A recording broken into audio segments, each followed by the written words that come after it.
Good morning, students of Standard 11. Today we are going to study topic Echinodermata from chapter 4,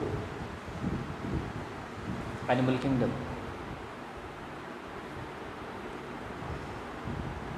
Echinodermata. There is presence of spines on the body. So students, Echinodermata are actually the category of organisms where huge number of spines remains present on the whole body. So students, we can understand the concept of spines with the help of this picture. Students, if you concentrate on this picture, then you will be easily able to notice thin thread-like structures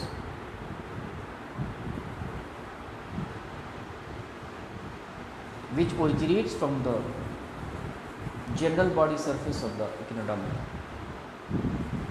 Students, these are called as spines.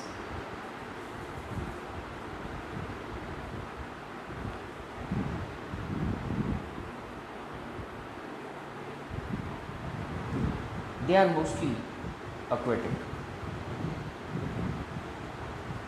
So students, the organisms of Echinodermata are mostly aquatic.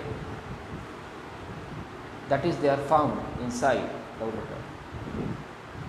Students, here also you can notice that the organisms of Echinodermata, which is the starfish, is found deep inside the water. Students, the organisms of Echinodermata obtain their nourishment from the same water as nutrients enters inside the Echinodermata along with the dissolved oxygen, and even the waste materials are released out from the organisms of Echinodermata.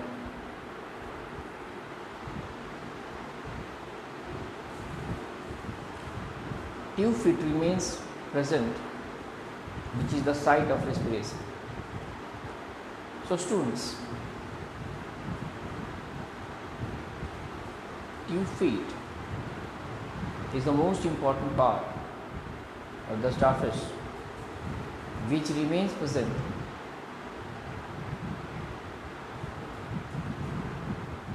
as the important part of starfish, which is the example of Echinodermata. And tube feet acts as the main site of respiration in the Echinodermata.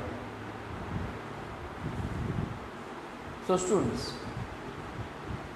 we can understand the concept of tube feet also with the help of this picture, where it is mentioned respiration and circulation.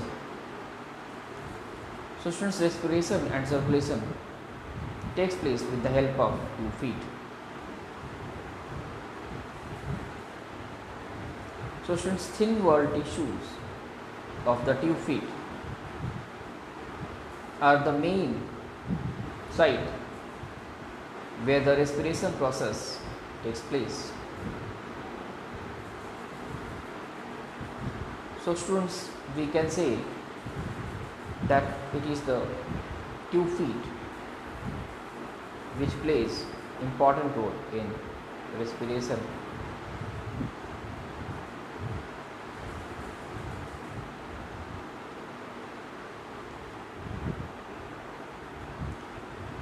Amphiolateral system remains present in organisms of Echinodermata.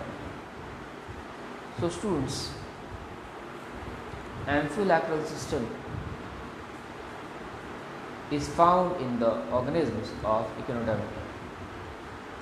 So students, actually amphiboliacal system is the water vascular system.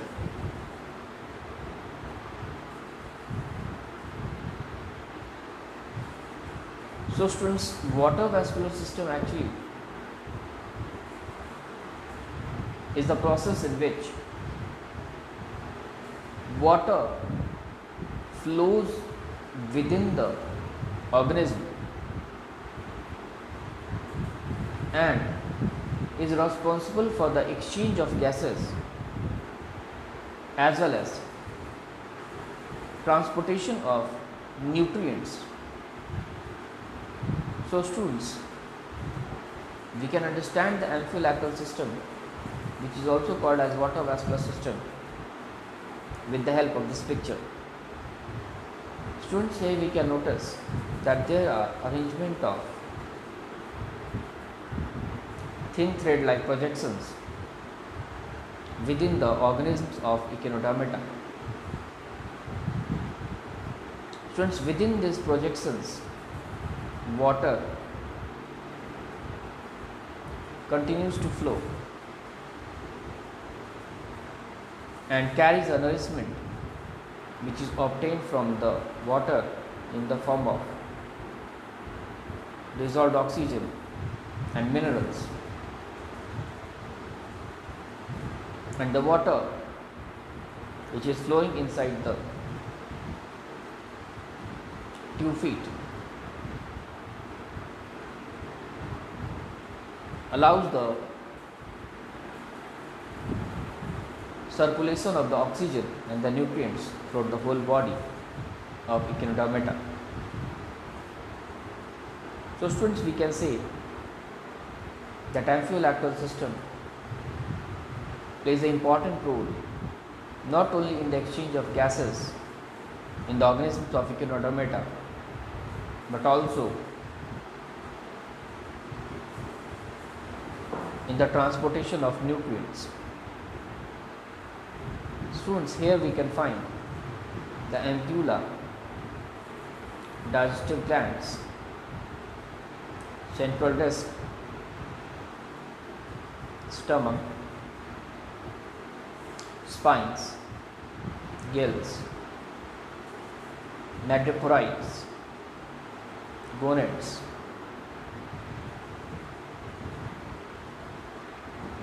radial nerves and tube feet.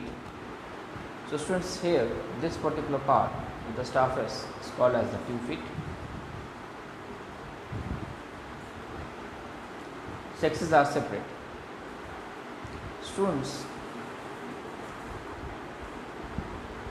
the gender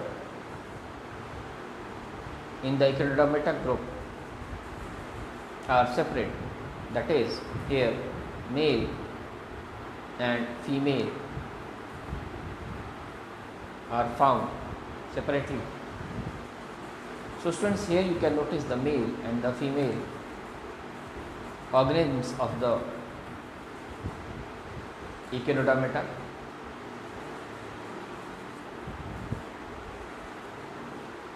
Fertilization is external. So students, the process of fertilization, that is the fusion of male gamete and female gamete, takes place outside the body of Echinodermata. We can also understand it with the help of this concept, where it is written external fertilization, where the sperm and the egg are set into open water, and as a result both fuse with each other.